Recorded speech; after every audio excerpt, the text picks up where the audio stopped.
we are looking at 1-3 textbook exercises. So the first one we're talking about is number 27. I am looking at the square root of 85 times the square root of 5. And if we're being honest, neither of those are on my perfect square list. So individually, they don't help me out. So I'm going to put them together. Now, this is where, oh, that did not help. Let me try that again. Do you need some paper? Yeah. So I'm going to put these together. And this is what I'm going to use as my calculator. Thank you for that. 85 times 5. And I get 425. So I am looking at this as the square root of 425. Because individually, I'd have to break this down, put it together. It's messy. So if they're not perfect squares, I'm going to put them together. Now, I need to determine what's the biggest perfect square that divides into 25. And that's why you have your list of perfect squares, right? 1, 4, 9, 16, 25, 36. I'm not going to write this every time, but I do know that 25 goes into anything that ends in a, right, double zeros, 25, 50. So I'm going to try 25. So I'm using my calculator as an aid, not to do all the work. And I'm going to take 425 and divide it by 25. And it goes in 17 times. So I am looking at my 425 as 25 times 17. Now, 25 is a perfect square. There's two ways to see if I have the biggest perfect square. One is to keep going through my list, and I'd have to go way past 81 until I get to at least half of this.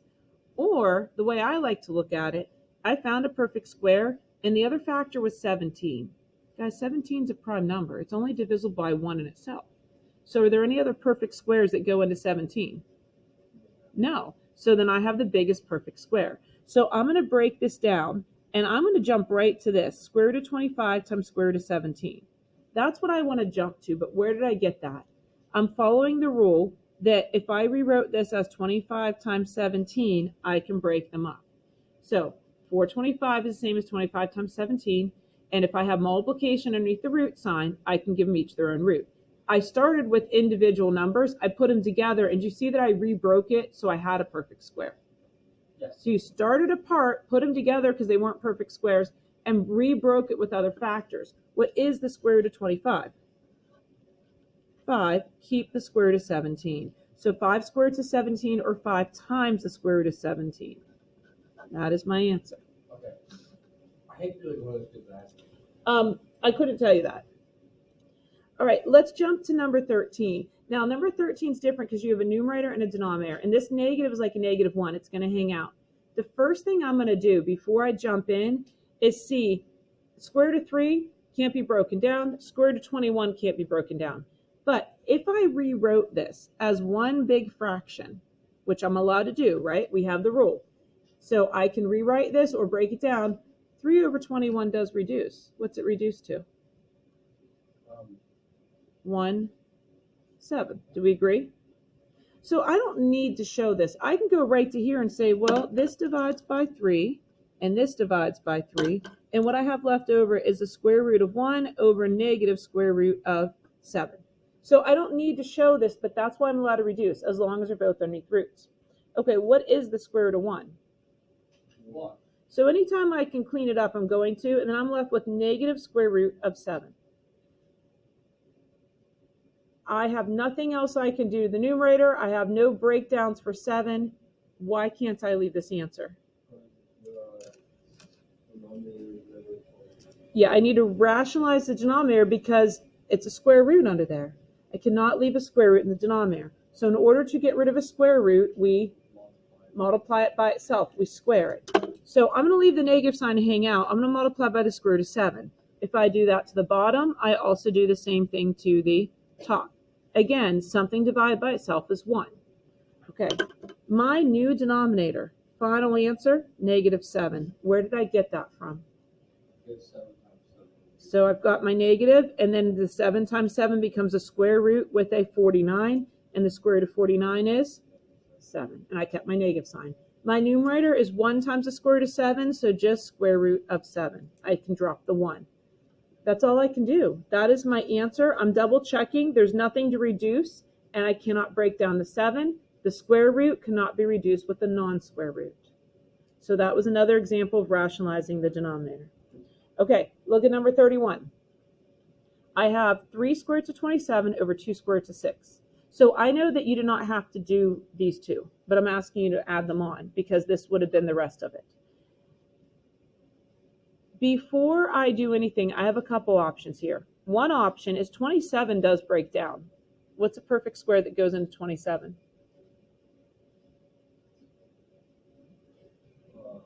3.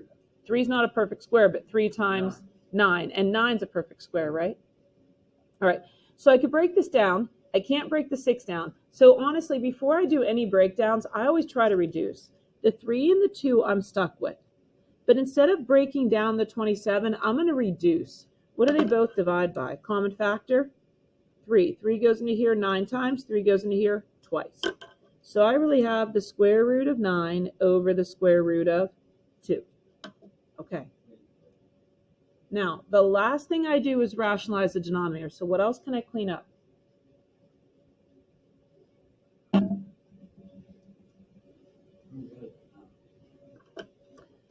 Well, what's my numerator? It's really 3 times what? What is the square root of 9?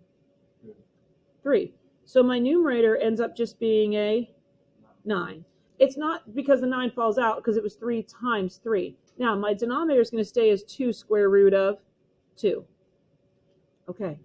So first thing I did was I thought, let's just reduce this and knock stuff out, and made it really nice because the square root of 9 ended up disappearing. 3 times 3.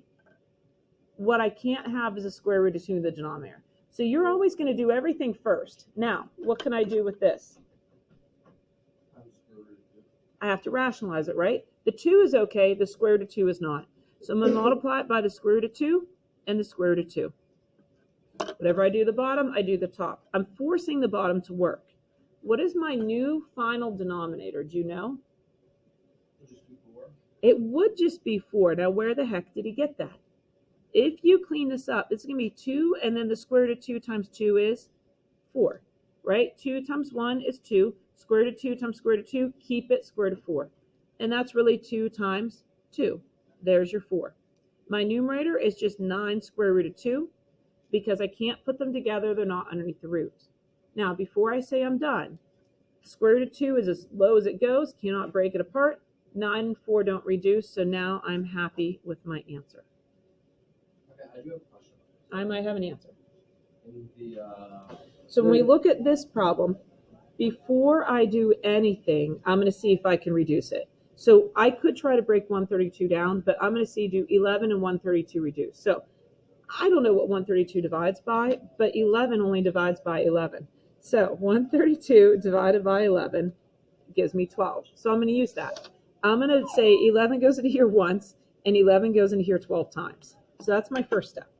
In the top, I have the square root of 1, and the bottom, I have 5 square root of 12. Now, the next idea is I know that the square root of 1 is just 1. But before I rationalize the denominator, that's the last thing I want to do. I want to break this down. So I'm going back to the old idea. So now I've got my 1 up here, but before I bring this over, I want to break this down. So the perfect square, I'm going to break this 12 into a 4 times 3. And you'd ask, what do I do with this 5? Well, it's really 5 times the square root of 4, which is really 5 times 2, and keep my square root of 3.